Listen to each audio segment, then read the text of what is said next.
The Harir and Midnight lore, guys. I'm telling you, I am pleasantly surprised. My first day playing through beta yesterday, I decided to make a Harir, customizations and all, and play through everything that had to do with them. And I was actually having a lot of fun. I thought the story was really good. The customizations on the Harir are freaking amazing. You can make those guys not even look like a heart. You can straight up make them look like a night elf. There are so many options with these things. And then I got into the quest line and the story behind them and all the cool stuff that's going on. It was really, really short before you joined the Alliance or the Horde, taking the portal to your hub city based on whichever faction you picked. But the initial story was really cool. Some interesting lore. I really enjoyed the way it was all delivered to us. And I will say, I feel like Blizzard is making me a fan. It's making me a fan of the lore again. For a while now, I haven't really enjoyed the lore. I haven't really felt much about it. Blizzard's now forcing you to kind of play through the lore campaign and everything, not letting you play dungeons early on, and I think it's all for the better.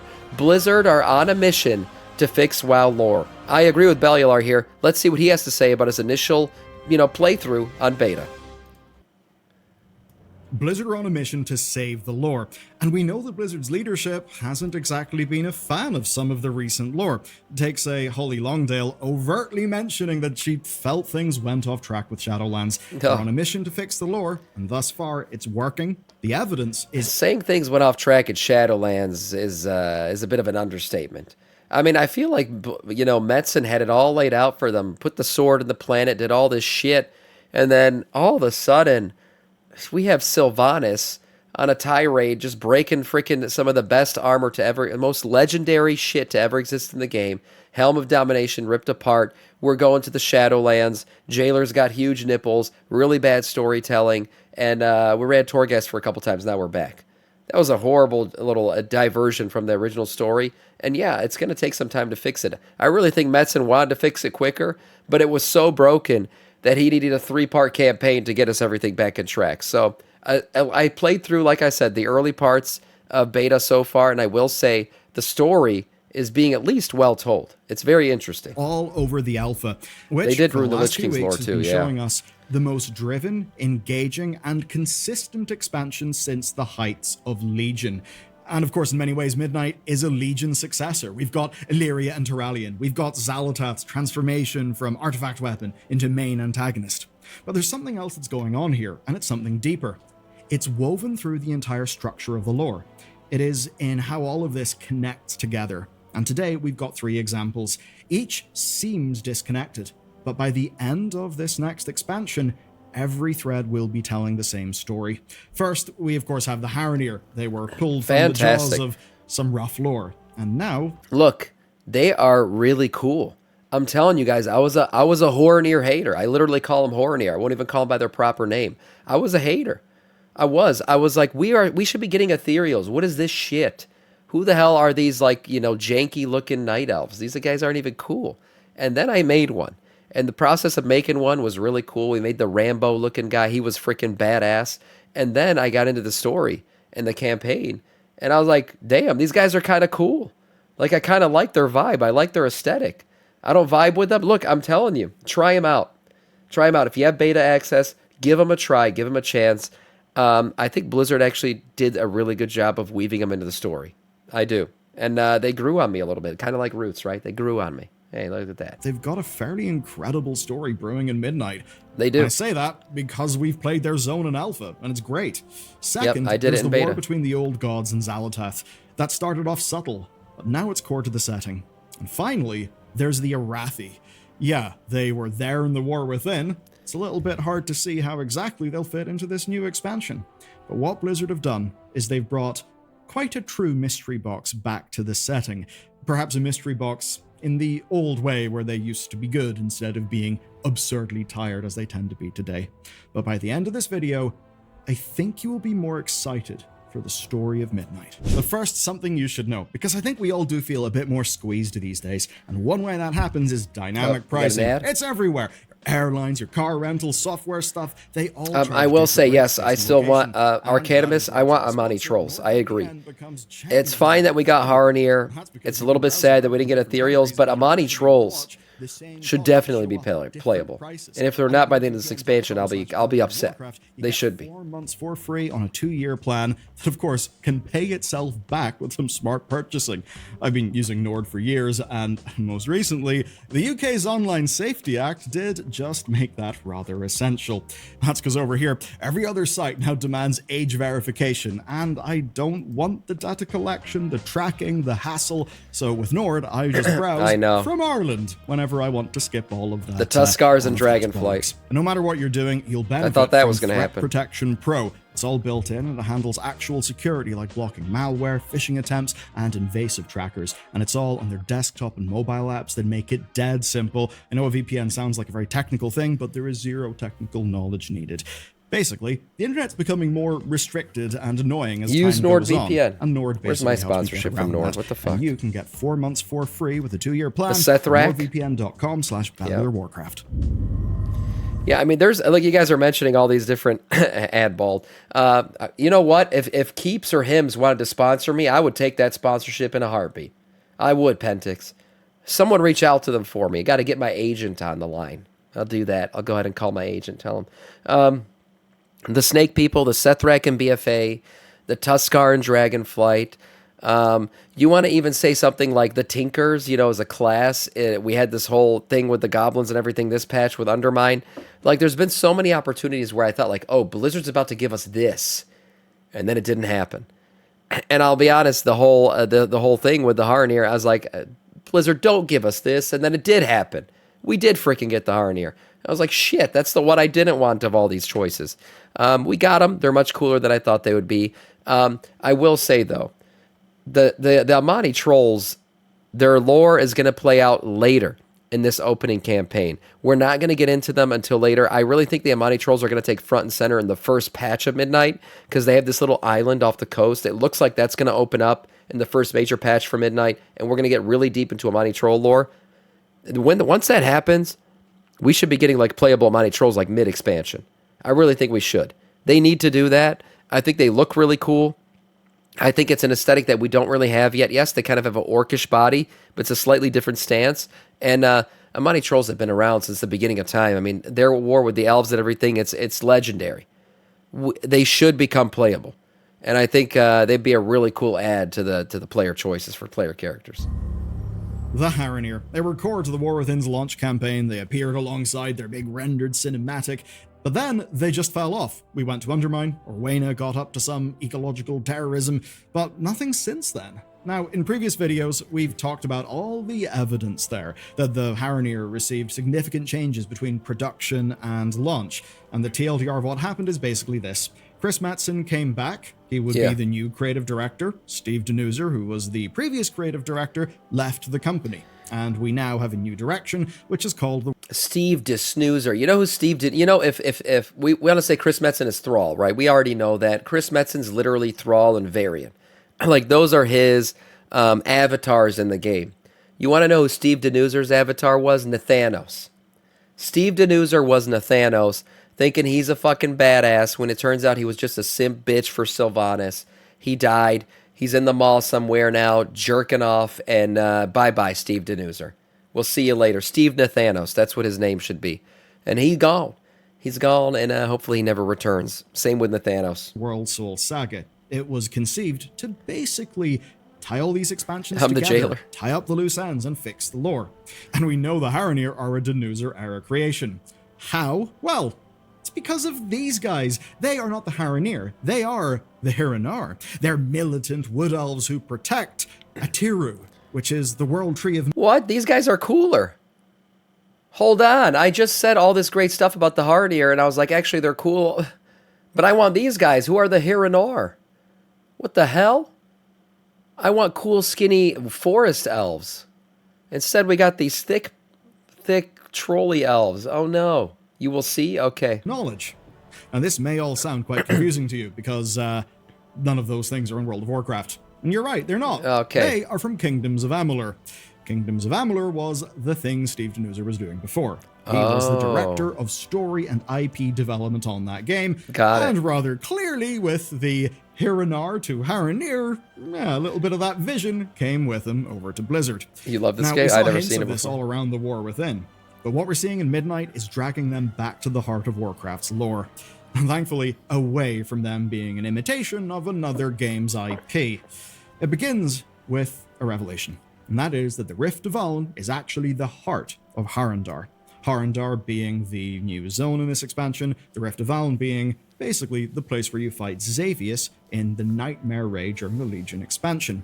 Now, we've known about the Rift since Cataclysm. It spawns endless nightmares because of some ancient tragedy, Right. and we learn that the ancient tragedy is that a goddess was kidnapped, that the Titans took our world, and the old gods then gained a foothold in the Emerald Dream. Now that you have the context, we're going to start weaving everything together. So here's the breakdown.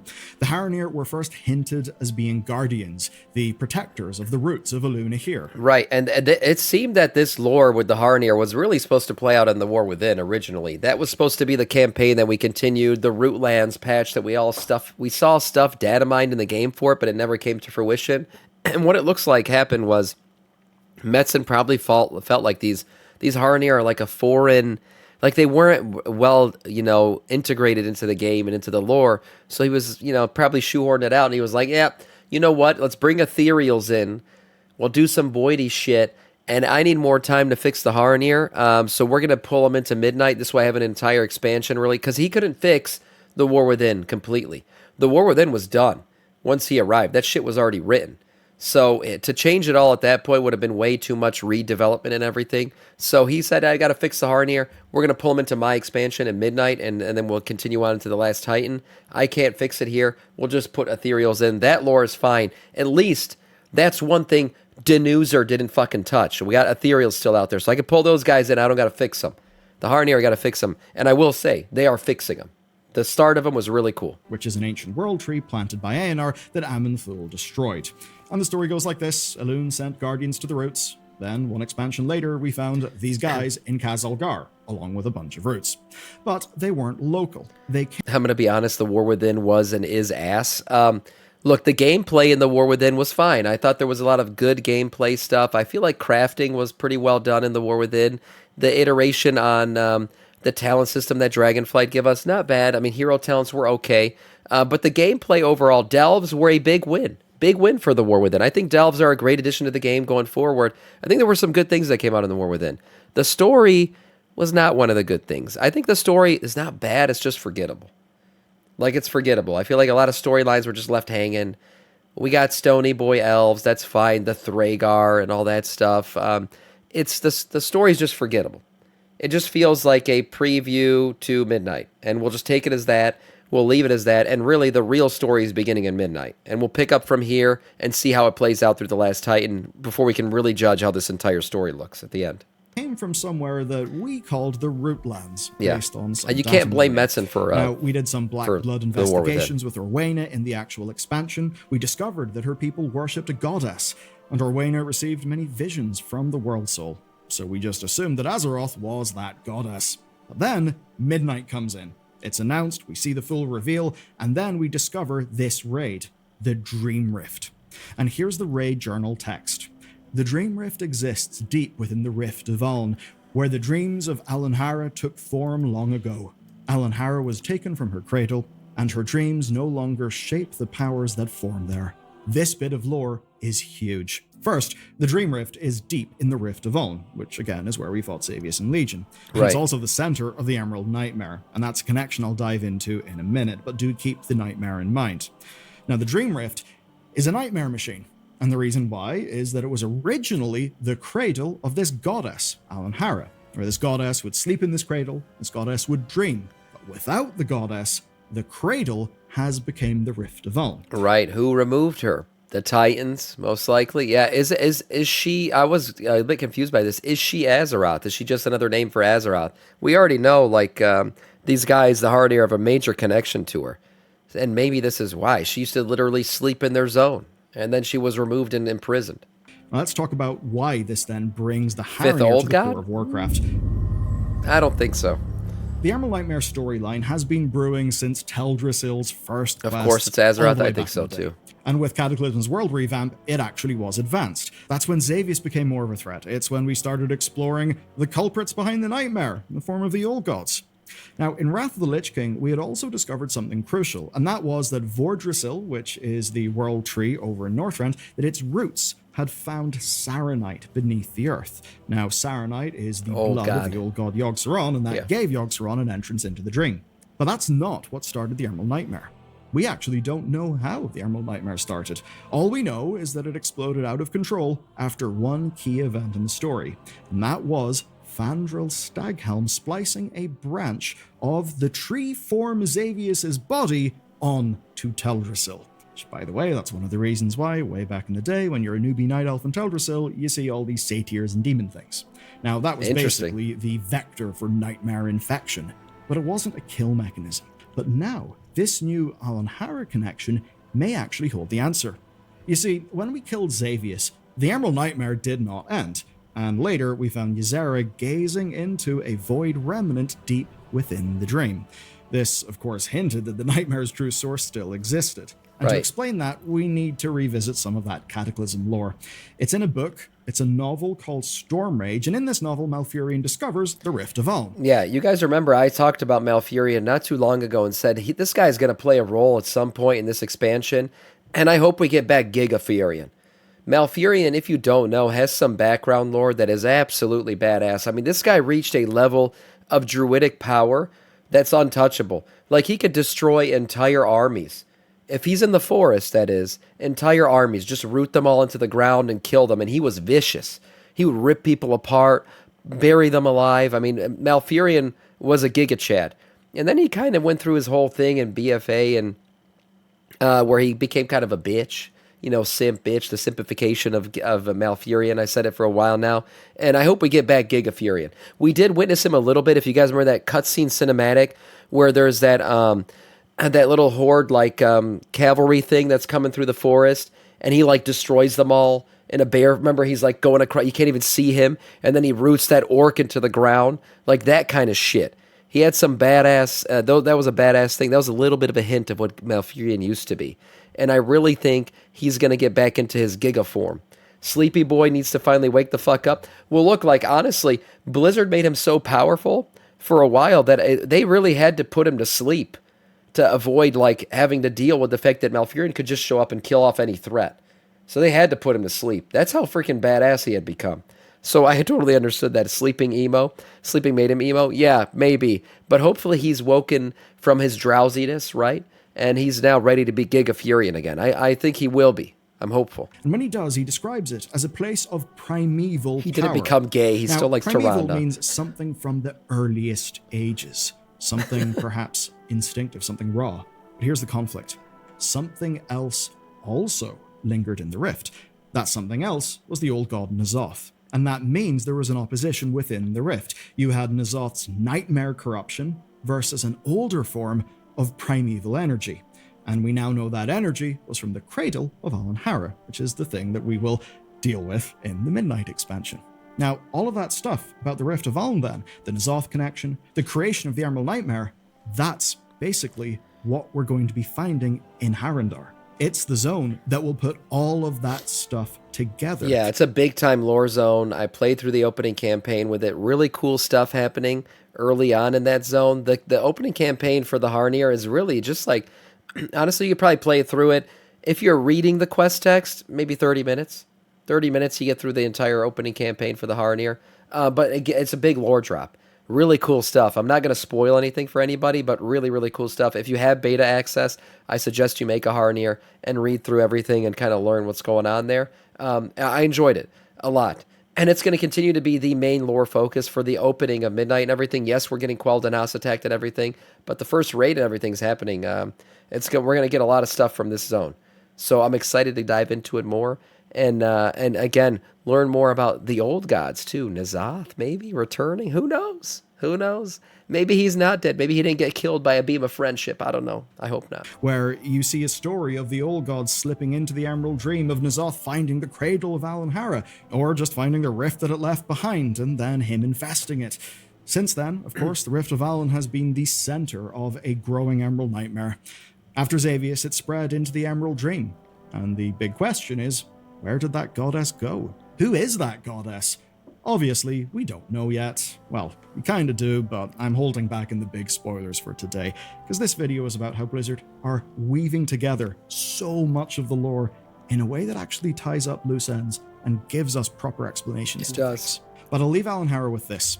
It may not have been the old gods who kidnapped her. I mean, think about it. They may have just found this cradle already empty. Of course, the old gods were imprisoned by the Titans. They needed a new way to spread their influence, and they found it. And if what we're finding in this story holds up, well, here's the theory. What if Alanhara was moved from the roots into a Titan-built world core? What if Alanhara is actually an older, an ancient name for the world soul? That's or right. Azeroth. I think so. Azeroth being her Titan-granted name.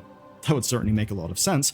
And either way, that's the type of deep lore that's going on with the Harir, where they're now not some random guardians from a romance story between two goddesses. Rather, they're connected back to one of the most fundamental threats in the setting, and now they have a true place on Azeroth. The Emerald Nightmare started in their homeland, and we have yet to fix the reason for its existence.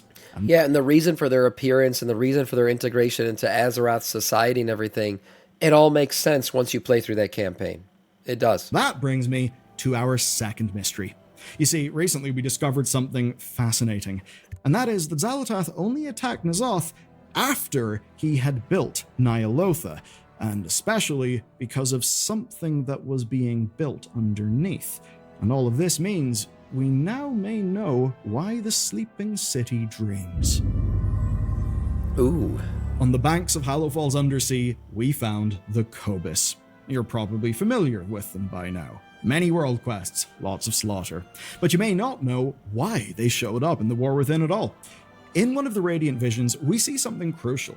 We see the servants of the old gods being at war with an Ankoan tribe. The Ankoan basically being who the Cobus were way back before, they turned into... Maybe that's why ENR is more sympathetic to life, because Azeroth is so close to it. Yeah, I think ENR is going to have a moment of I don't know, turmoil, internal turmoil and struggle, because we're going to come to a head with the Titans, and we know where Aman'Thul stands. That guy's a piece of shit.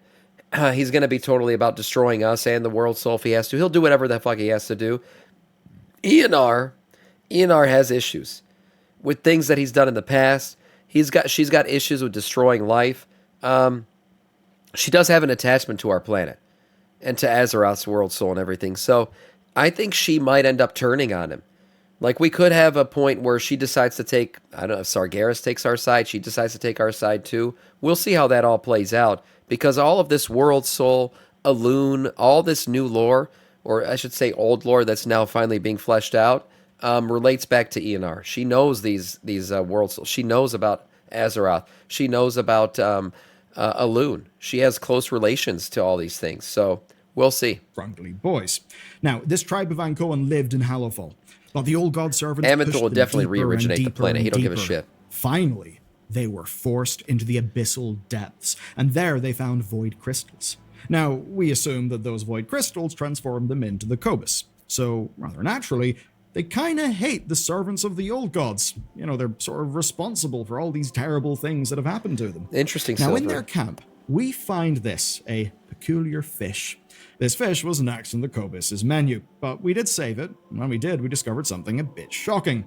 That it was an intelligent servant of N'Zoth. It was a baby Leviathan. I want you to think about that. The Cobus fight for Zalot. The Leviathans serve the old gods, yet they were fighting each other.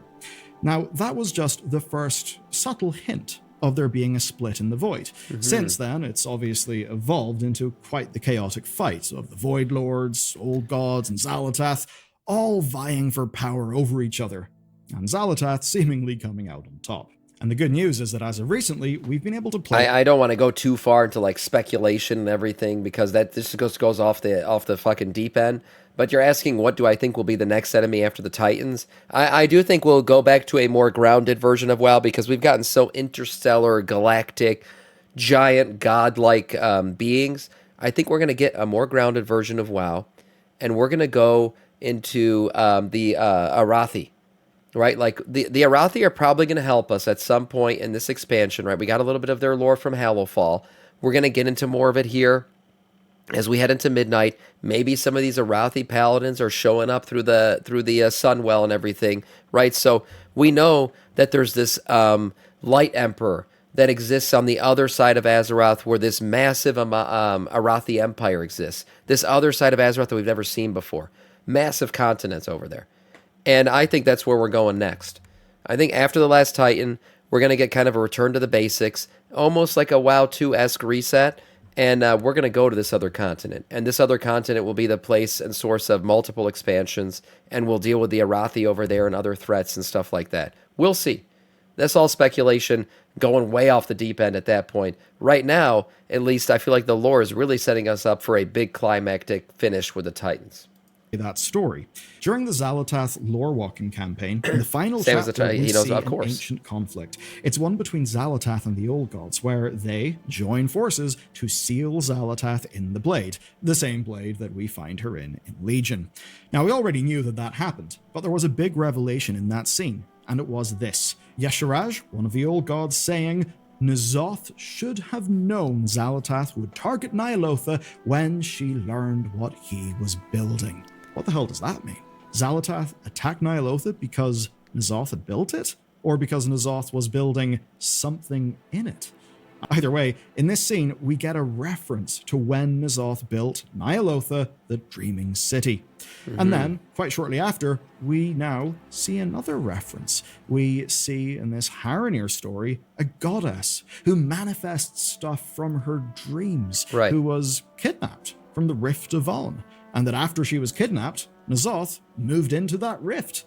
Again, I'll call out that it likely wasn't N'Zoth that took Alanhara. I think that's probably Titans. Yeah, I think it's Titans. The point is that he obviously took advantage Amenthul of the nightmare left in her wake. And in this, we can make the obvious connection. If you're an old god, how do you make a sleeping city? Well, I think the answer is with the power of a sleeping goddess. It's that simple. And suddenly, with this bit of lore, everything connects. So is he saying that once she was moved, her dreams became a nightmare, and he was able to use that to create Nylotha? Basically, instead of dreaming up a paradise, a green lush place covered in roots and scantily clad Harir, we end up getting this very geometric, nightmare-esque city with a bunch of freaking old god tentacle boys running around. Interesting. This is an interesting theory. N'Zoth, the Emerald Nightmare, Zalotath, yeah, he moved in. Harir, they now all feel part of one story, not fragmented bits of lore. This is a nice way it's all getting connected. And it's a story that goes back to our earliest lore, our earliest times in World of Warcraft, way back to, say, the Night Elves discovering the corruption in Teldrassil, facing down the Dragons of Nightmare across Azeroth, fighting Cthulhu, fighting Yogg-Saron, fighting N'Zoth. All of those from across World of Warcraft's history are all in this one storyline. And in it, we see Blizzard's mission. It's there in plain sight. It is, yes, to make new lore. You have to do that when you're advancing a setting. But to ground it in stuff that we've experienced together, and to tie those things together in a way that makes sense, as opposed to just the crowbarred-in parasitic bollocks of the Shadowlands expansion. Which is fundamentally why I think that didn't work, but this absolutely does work. And with it working, it brings me to another new edition. An edition that may be Blizzard's greatest future opportunity. Ooh. At the frontier of a distant empire, the river Elra flows into dangerous lands. Lands roamed by bandits, filled with green dragons, void sorcerers, and a potential fifth old god. Within the empire, a mad emperor listens to whispers. Yeah, I did not pre-watch this, okay? But I think anybody who's been paying attention to the lore can gather this from it, that there's something going on the other side of the world. There's an extremely powerful empire over there, very much light-aligned and everything else. And one thing you wonder is, okay, say we do push back against the Void, and we eliminate the Void threat completely. All that's left then is kind of the disbalance of, well, the light's still here, right? Does the light suddenly become more powerful? And if it does become more powerful, does this Arathi Empire become a sudden threat now because the light is completely unchecked? Yeah, pre-watched, right? So I think this is where it's going. I really do. What's Avaloran? That's what this big continent's called. And I do think it can be a multiple expansion thing. And you can go back to the basics of like Elwyn Forest style lands and Grizzly Hills style lands and stuff like that, and really get back into just quintessential high fantasy WoW lore. Whispers from a fanatical light. The same whispers that we've heard on the other side of Azeroth. All of that happening while we go through the World Soul Saga. And I think that's what it'll be. I think we will have unchecked light, basically. That's what the antagonist is going to be. I don't think we're going to deal with the light in this expansion. Certainly not in Midnight. Saga, they're a brand new. We need the light box. right now. And if you're not sure what I'm referring to, it's the Howl of all Arathi. We know they live on a continent, the other side of Azeroth, and we even know why. Up until now, we haven't been able to travel there. And do you know what that does? It brings back something from the glory days. The days when we would chart pentagrams on maps to try and find the next old god's location. Times where the Titans were a true mystery box after Ulduar. You see, Warcraft has slowly explained... Well, human kingdoms do come from the Arathi. All human kingdoms originate from the Arathi kingdom. It's that this group split off and explored, went to the other side, and then they formed up the Arathi kingdom that kind of continued. You know, the Arathi kingdom that we know is just ruins now, split off into Stormwind, Gilneas, Lordaeron, right? It split out from there, and that's how it continued on our side. But over there, it remained pure, remained the Arathi kingdom. And that's kind of its continuation. Find every mystery. As time went on, everything became understood. And quite often, it was done in a rushed fashion that wasn't cohesive. And that very nearly happened to the Arathi. Yeah, these guys are half-elves too. Sorry, the Harir. Wrong IP. The Arathi and their homeland were likely supposed to play a different role when they were first conceived. Who knows? Perhaps they even would have been the expansion after the War Within. But that was all thought up before the World Soul Saga existed. Before Silvermoon would become central to that saga's plot. So sure, the Arathi play a role, a major enough role in Midnight. But here's the brilliant part.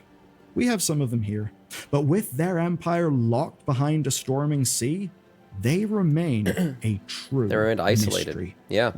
What if the Emperor is actually Sire Denathrius? Ooh, I did say the Dreadlords are going to play a role at some point too. I think the Dreadlords right now, you know, they've infiltrated every side, and they're going to sit back and let us duke it out with the Void and the Light, right? They're just going to let us fight off the Titans, fight off the Void, eliminate all these different powers, right? And they're playing every side of it. So whichever side wins, they win.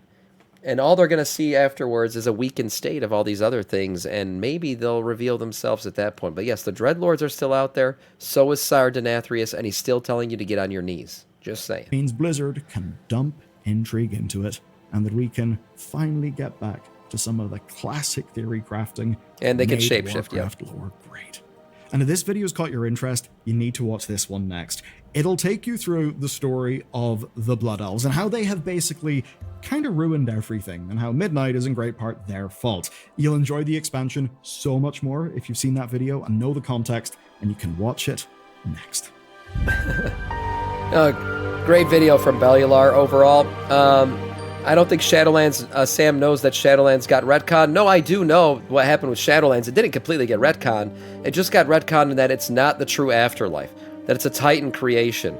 But Sire Denathrius and everything that came out of it still exists, and everything that happened in Shadowlands still happened. It's not like it was a fever dream. It was just, we're realizing that that's not the actual natural state of death. That's not what death is supposed to look like in the afterlife. That's a Titan creation of death. And so the Titans have basically ordered the realm of death, and it's unnatural now. That's the retcon that happened with Shadowlands. We'll see what happens going forward, but Sire Denathrius' story still exists. The Dreadlords still exist. They're still out there, still doing their thing. Overall, though, Blizzard's been doing a really good job, at least for my initial playthrough, of some of this early beta stuff, of tying all these loose knots together, all the storylines together, and I think the story is about to get really, really good as we go into Midnight. Nice video from Bellular.